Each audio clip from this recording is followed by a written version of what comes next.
Selain oncom, ada juga yang disebut dengan oncom. Tapi maknanya berbeda jauh. Karena oncom yang ini adalah sejenis makanan tradisional yang melegenda di Jawa Barat. Oncom sudah ada sejak abad ke-17 loh, menjadi penyelamat ribuan nyawa di masa sulit pangan.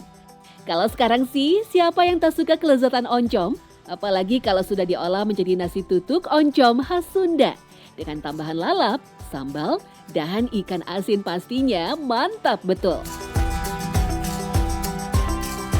Ternyata nggak dalam pemikiran saya gitu kan, di luar ekspektasi gitu kan. Ternyata enak, cocok sih di lidah saya gitu. Rasanya sih kombinasinya enak ya Mas ya. Terutama yang nasinya itu, dia itu enak gitu, campuran rempahnya sama itu pas banget dia. Bagi masyarakat Sunda, oncom tak sekedar lauk pendamping makanan saja. Penyebutan nama oncom memang tidak tertulis secara jelas dalam naskah-naskah kuno. Namun sekitar abad 19 sampai 20, kata oncom banyak ditemukan dalam laporan para ilmuwan Belanda. Oncom termasuk bahan pangan yang banyak ditemukan di Buitenzorg dan Batavia. Pengetahuan saya, oncom itu ditemukan sama orang Jawa Barat. Dan oncom itu ada dua macam. Ada oncom hitam dan ada oncom merah. Ya, jadi kalau oncom hitam itu dia dari kacang. Kemudian kalau oncom merah itu dia lebih soft, lebih halus karena dia memang dari bungkeng tahu atau dari ampas tahu. Tak ada yang tahu makna oncom sesungguhnya. Namun menilik kebiasaan orang Sunda, bisa jadi oncom adalah penyingkatan kata yang memiliki arti. Seperti pada kata combro yang berarti oncom di jero atau oncom di bagian dalam. Oncom adalah olahan fermentasi khas Jawa Barat, di mana prosesnya diperoleh dari campuran jamur kapang bersama bungkil kacang tanah, ampas tahu, ampas kedelai atau ampas kelapa yang difermentasi hingga tahap spora. Ini kan sebetulnya kayak fermentasi ya, dibuang sayang artinya. Ini daripada ada ampas-ampas dibuang, karena itu adalah makanan fermentasi yang daripada ini limbahnya dibuang, mending kita coba dijadikan fermentasi. Siapa tahu bisa dijadikan bahan makanan dan ternyata setelah diciptakan, ya terciptalah itu yang namanya oncom.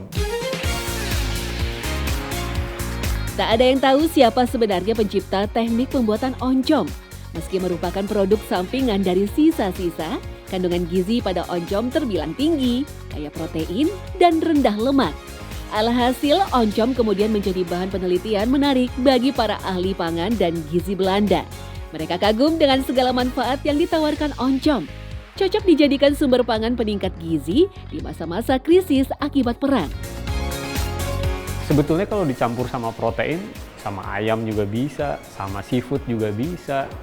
Kemudian dijadiin fritter atau dijadiin kayak tempura juga bisa. Atau dijadikan sayur bening ya, kalau di Sunda itu namanya ada gejos oncom. Jadi bener-bener bening dan itu beneran sehat loh, karena nggak ada minyak sama sekali.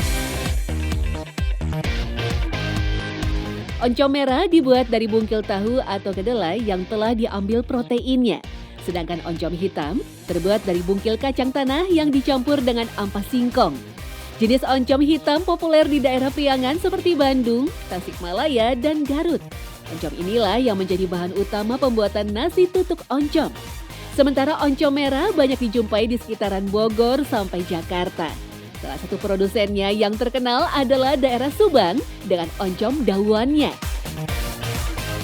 Kalau misalnya oncomnya masih bagus kan, kita pegang permukaannya tuh lembut ya.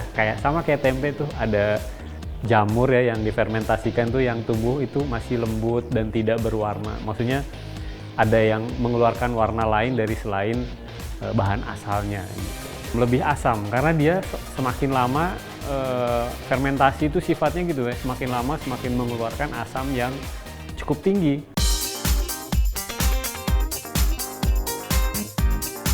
Untuk proses fermentasinya, oncom merah menggunakan mikroorganisme atau kapang yang disebut Neurospora cytophilia.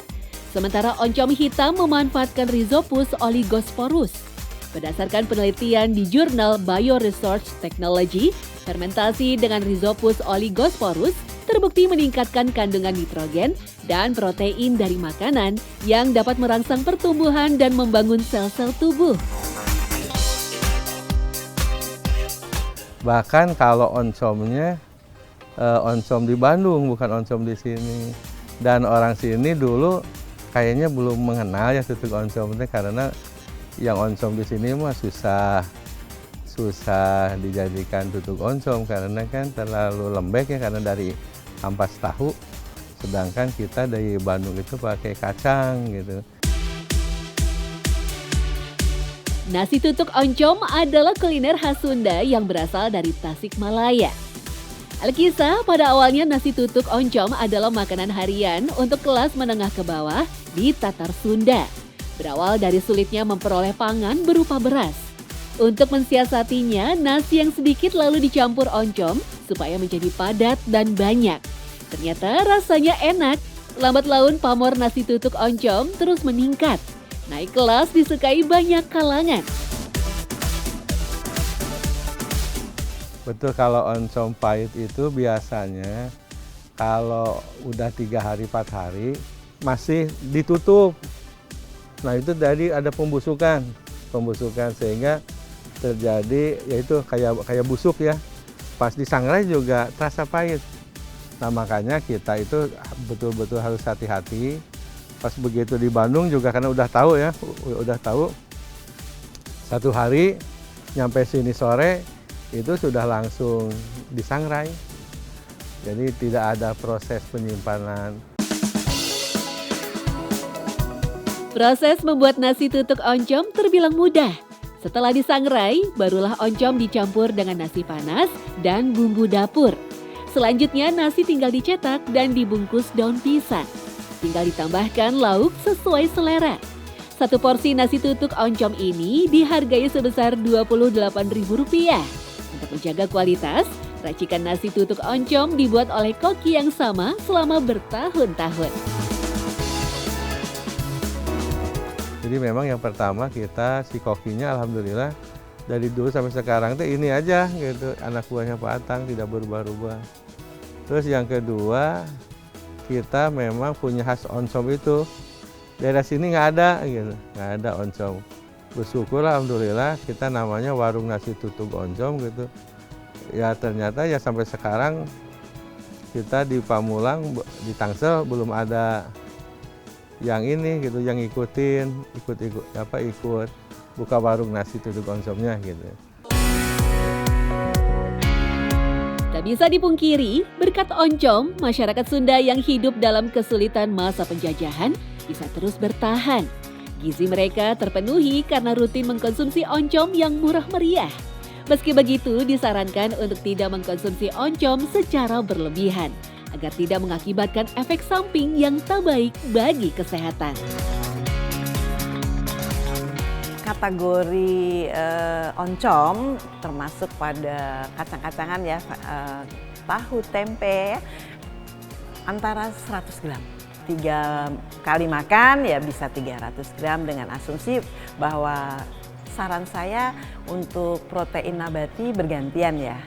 Pagi bisa oncom atau siang biasanya oncom itu ditumis ya sama lenca ya. Kalau orang Jawa Barat biasanya jarang dimakan begitu saja seperti tempe goreng atau tahu goreng. Selain membatasi konsumsi oncom, konsumen juga harus berhati-hati dalam pemilihannya. Perhatikan tampilan fisik oncom yang akan dibeli. Pilih yang padat dengan jamur di permukaan yang tidak terlalu banyak. Ya, kalau oncom itu kan orange terang ya. Kalau dia sudah agak keabu-abuan sebaiknya tidak dikonsumsi. Kemudian bau.